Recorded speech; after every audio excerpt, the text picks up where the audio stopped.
Alright, y'all, what is up? We are currently headed out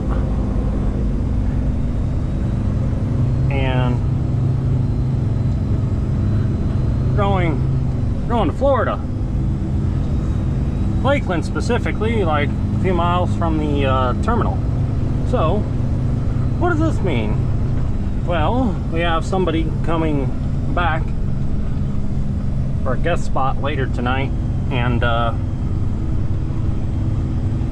gonna meet up, and I'm probably gonna get a ride home. But for now, what happens is I got my nice vents open for the back. We're gonna have a nice little airflow in the back of my sleeper, because I know it gets hot back there. And I'll have that circulate air. And where am I at? Oh, there we go. Yeah, I make a left here. All right, let's go. Bang. Can't see, man.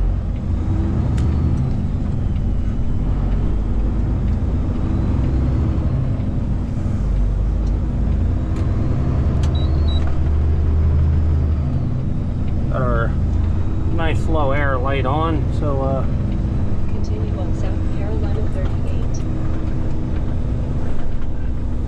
I figured out I more or less have to I have to lower my seat like 3 little pumps on the air to even make it work.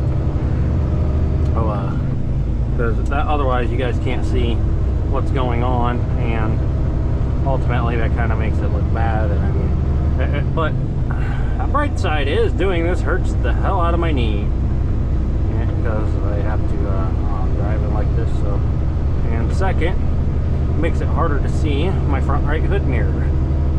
So impressed. Should be fun.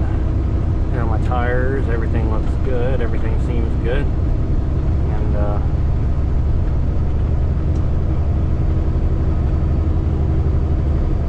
trip is checking back okay, and ultimately hopefully we get to the fuel stop, because meeting with our little guest star up the road. So what's going to happen is I'm going to drive up here, and they're going to meet me over on what is that, 26, I think. So what does that mean? I'm going to be a little bit there.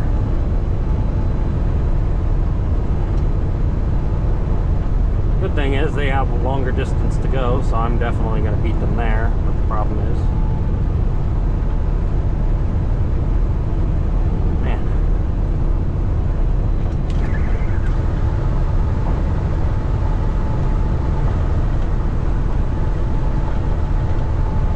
it's weird driving at night finally, you know, like finally able to get all my nighttime riding in, stuff like that. And it's just like, I mean, I was never really able to do this before, because like the headlights were so bad.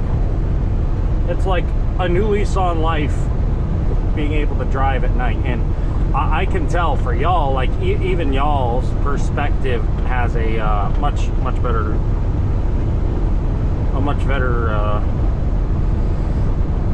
nighttime view. So what we got right now is apple juice from Port of Wilmington, Delaware. I would like to record in the port, but yet again, it's a TWIC secure area, maritime security, MARSEC level 1. Those of you who are security nerds will definitely know what that is, or any transportation worker. So like port security, anything like that. But it's just, it's basically that it's a TWIC required secure area, and they have extra security precautions, stuff like that. So there's a lot of ports you can go in, no issue, and you don't even need a TWIC card for some of these ports. But when it comes down to the MARSEC, you got to have a TWIC.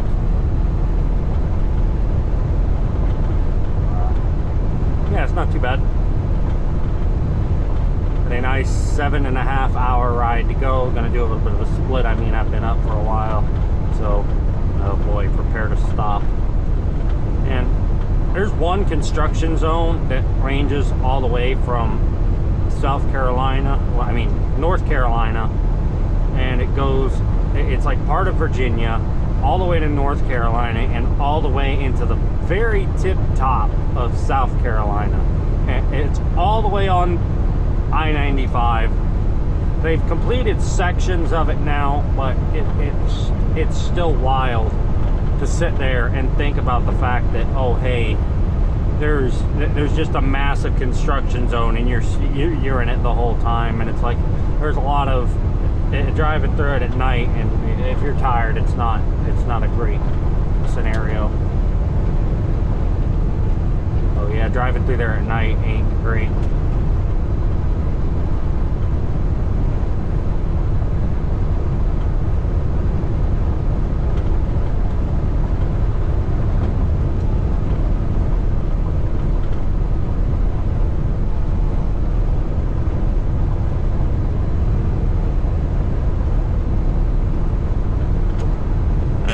First sign says right lane closed, second lane says left lane closed. That's wonderful.